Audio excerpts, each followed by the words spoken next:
Hey, welcome back everybody. This is part 3 of the bar cart build for the Rockler Brentwood Challenge. So this is how the two curves are going to come together to form the legs for the bar cart, but I haven't really known until now exactly how I'm going to join these together. I figured I'd like to use some kind of half lap joint, but cutting two half laps that are both curved and then they have to come together perfectly, that's the hard part. I've been scratching my head over that the whole time. Fortunately, I still have this original bending jig that I used to create the legs, so the plan now is to use this to make a router jig so that I can cut those half laps.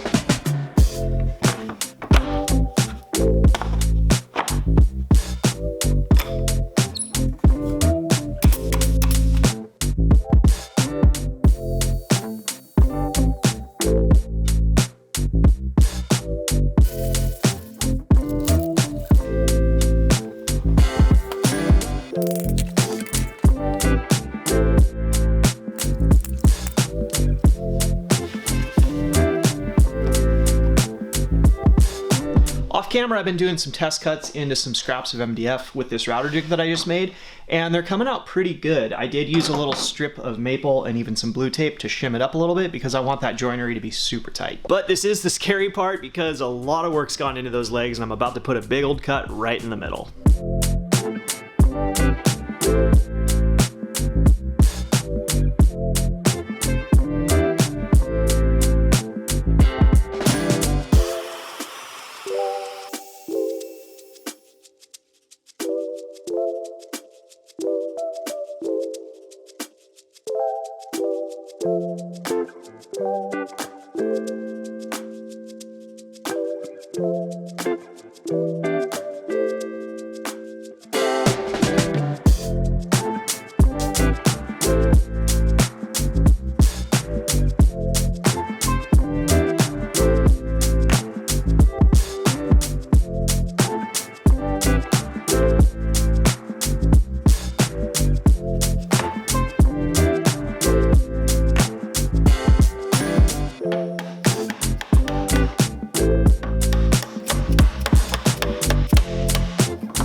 All right, this is getting exciting. These things are really coming together. So I used up all my veneer to make this top tray, so I'm waiting for another piece of veneer to show up in the mail. But in the meantime, now that I've got this in place, I can measure and get the dimensions that I need to start building these handles. So originally I was thinking I would glue up another bent lamination for this handle, but because the layers in the legs are going this direction, I think I'm just gonna glue up a blank with layers in that same orientation and then cut the shape out for the handle.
I need to cut some slots in both the legs and in the handles so I can add a spline to strengthen that joint. I've got my leg all clamped down to the bench, and this is the router jig that I made out of MDF that I'll use to cut those slots. There's a channel along the bottom to help clamp it onto the legs like this.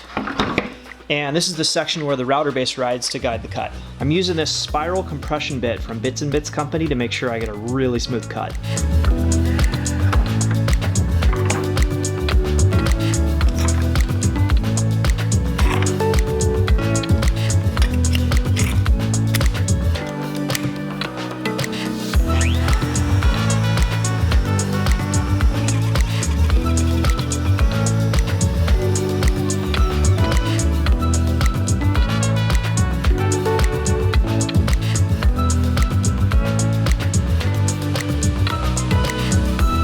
Now I gotta cut the slots in the actual handles, so I'm gonna use my Incra sled on the router table.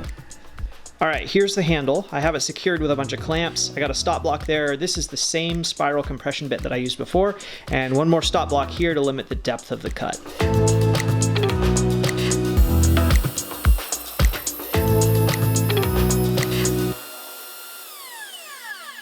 It's getting late in the game, and I know I'm coming up on a deadline for the Rockler Bentwood Challenge, but I've made one more last-minute decision to take a round-over router bit and turn the square profile of my legs into a round one. It's risky with not much time left, and I know it's going to take a ton of hand tool work to get into all these corners, but this is something that's been nagging at me the whole time, and I really think it should be done, so let's do it.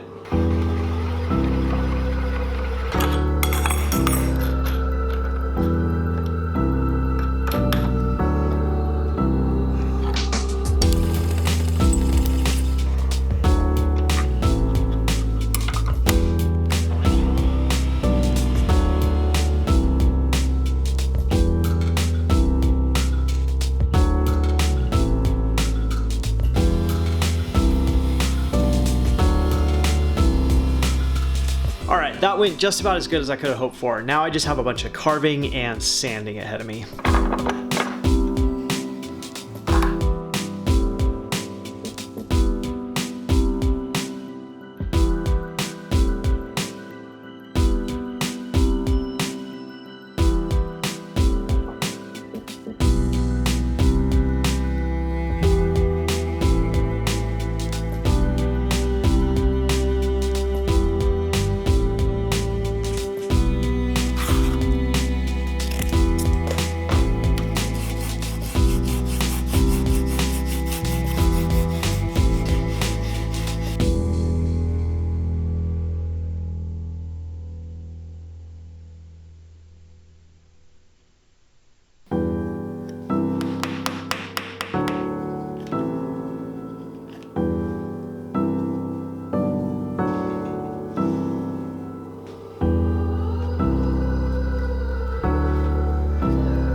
Hi everybody, and thanks again for following along with this project. I want to give a huge thank you to Rockler as well as the guys over at the Modern Maker podcast for hosting this contest. I had so much fun with this build. I also want to thank VacuPress for supplying me with the incredible equipment that allowed me to do these bentwood trays. Check out their website, I'll put a link in the description below, and if you're interested, I might even have a coupon code for you. I'm just a guy working late into the night after my kids go to bed in my one-car garage. So if you like what I'm doing here, consider supporting me on Patreon, and it'll only help me put out more of these videos in the future. Thanks again, everyone.